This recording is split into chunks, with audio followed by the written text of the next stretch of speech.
Well, good afternoon, Iowa. How are you? It is great to be here. It is great to spend time with my good friend Thomas Massie out on the campaign trail. People ask me who my favorite member of Congress is, and even though he's wrong about 8% of the time, he is indeed my favorite member of Congress. Lives off the grid in Kentucky. Is just a strong conservative, and I think the smartest guy in Congress. He has 2 degrees from MIT. Of course, I joke I have 3 degrees, so I say I outrank him because I've got an undergrad, a master's, and a law degree, but the law degree isn't worth much, so I don't know. But look, it is great to be here. And you know, a few weeks ago, I brought my son, Charlie, who's 14, and my daughter, Virginia, who's 12. And they were up here on the campaign trail with me, and they want to be here, and they couldn't come up, so they're in school. But they'll come up next weekend. But yeah, well, it's funny.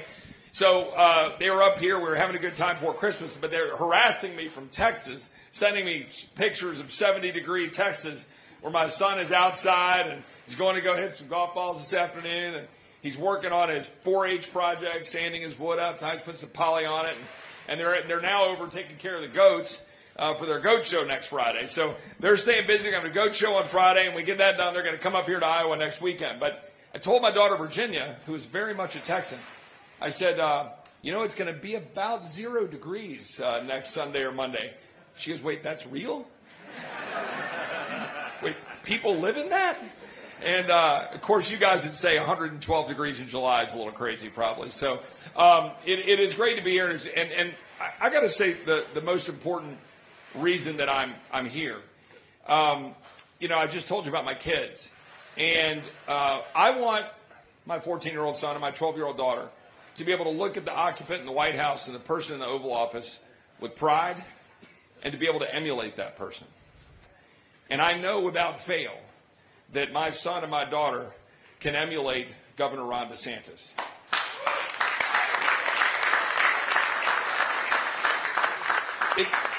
It matters.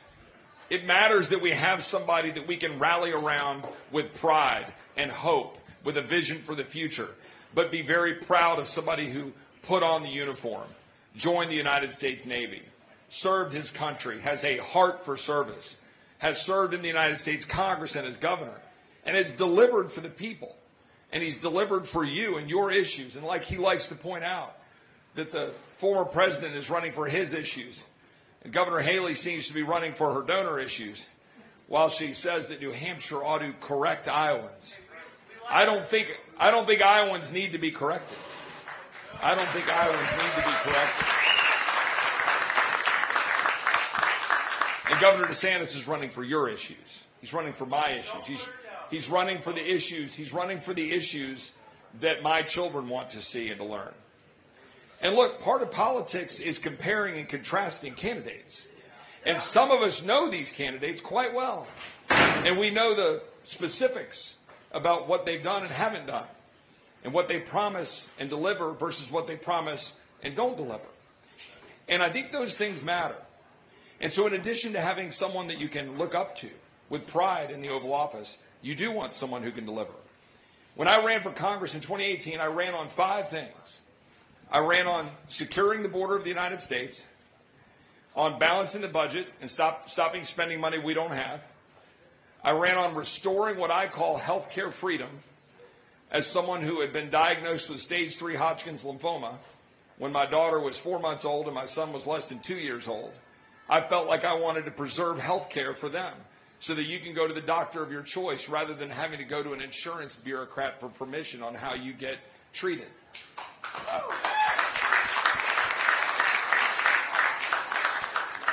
And I ran on making sure we have a military with a clear mission, the tools to carry it out, and the care when they get home. That's right. And I ran on a 5th principle, which was getting Washington the hell out of our lives. So those were the 5 things that I ran on.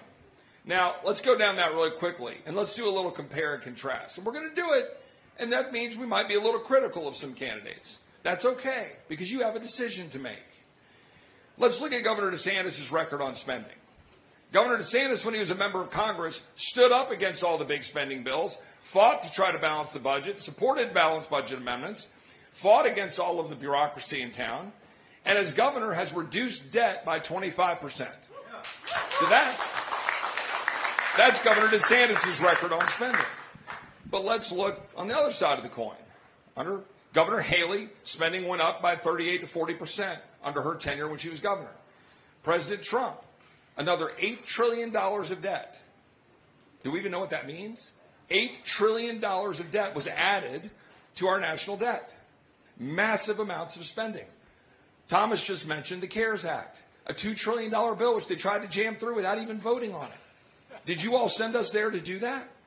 No. And that's not what we want out of an executive and a president. We've got to get our spending under control. Governor DeSantis has a track record of doing it far better than either of the other two candidates. Let's look at health care freedom. So when I ran and I said I was trying to battle because I'd gone through cancer. So health care freedom for me at the time meant getting the doctor of your choice.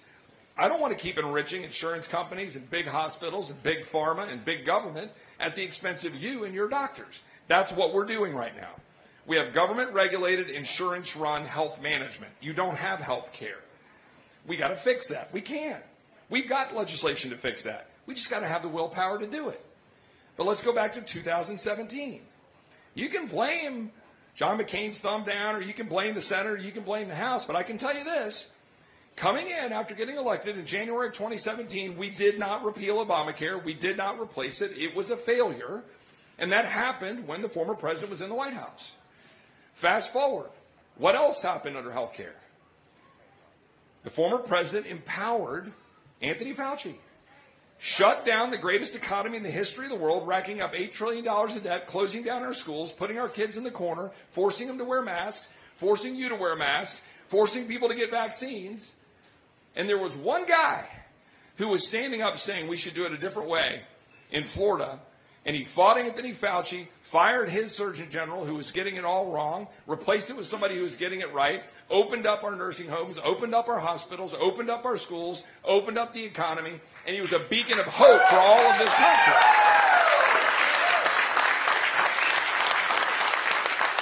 That took extraordinary courage to stand up. And unfortunately, the former president gave a commendation, a medal to Anthony Fauci his last day in office. I think that's a mistake. I think you should apologize to the people when you make a mistake. And the former president won't do that. Now let's look at the issue of the border. That's one where people would say, well, former President Trump did a lot of good things. I got great friends in the administration. Mark Morgan, the former head of Border Patrol. Tom Homan, the former head of ICE. Good friends of mine in the administration. We fought side by side to work to secure the border. And a lot of good things were done. But here's the problem. It was like sticking your finger in the dike with a government bureaucracy in Washington that is against you, and now you're seeing it on steroids under Joe Biden, where our border is completely out of control. The district I represent, the southwest corner, is 100 and so miles from the border. We are inundated. I have some kids here from the district that I represent that are here in town that live near San Marcos, Texas. You will confirm we had 6 kids in the school district where we live in Hays County who died from fentanyl poisoning last year. Is that true? High school kids. That's happening all over Texas. It's happening all over the country. We're getting absolutely destroyed, inundated with 300,000 apprehensions in December, empowering cartels, empowering China, fentanyl pouring across the border. Now, you say, well, could that have been stopped by the previous president?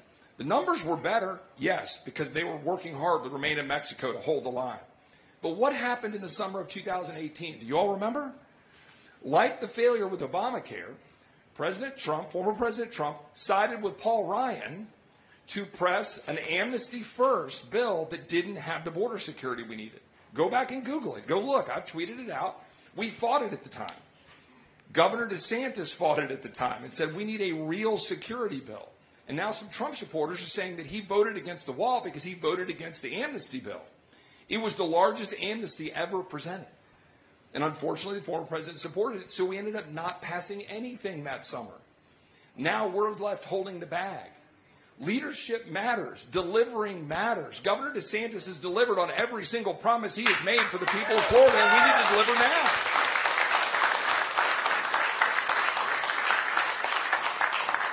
And as he's the main event, I'm going to go ahead and wrap up with this by saying the following. I want for this country, for my kids, what Governor DeSantis has delivered for the people of Florida.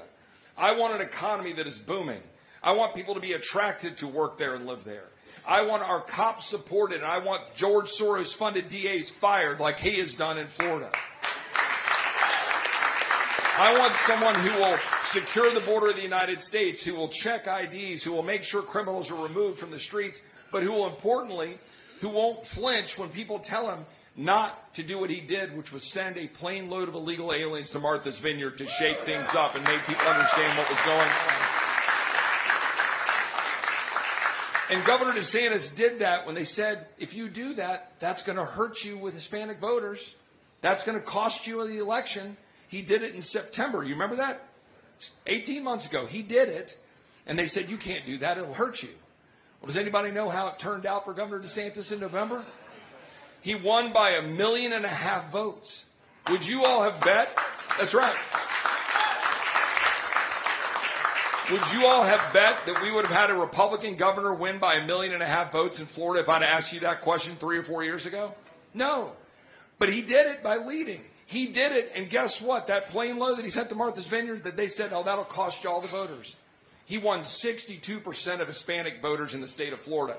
Because everybody, regardless of their color, their background, or where they come from, they want the rule of law. They want a society they can be proud of and be secure in and safe in. And they want leadership that will deliver that. Governor DeSantis did that. He won by 1.5 million votes. He won 62% of Hispanic voters. He won 50% of single female voters. He will deliver for the United States. He will deliver for you in Iowa. All roads go through Iowa. Your vote should not be assumed. Nobody is anointed. Nobody is coronated. And you will not be corrected because you're going to make the right decision on caucus day and you're going to elect Governor Ron DeSantis.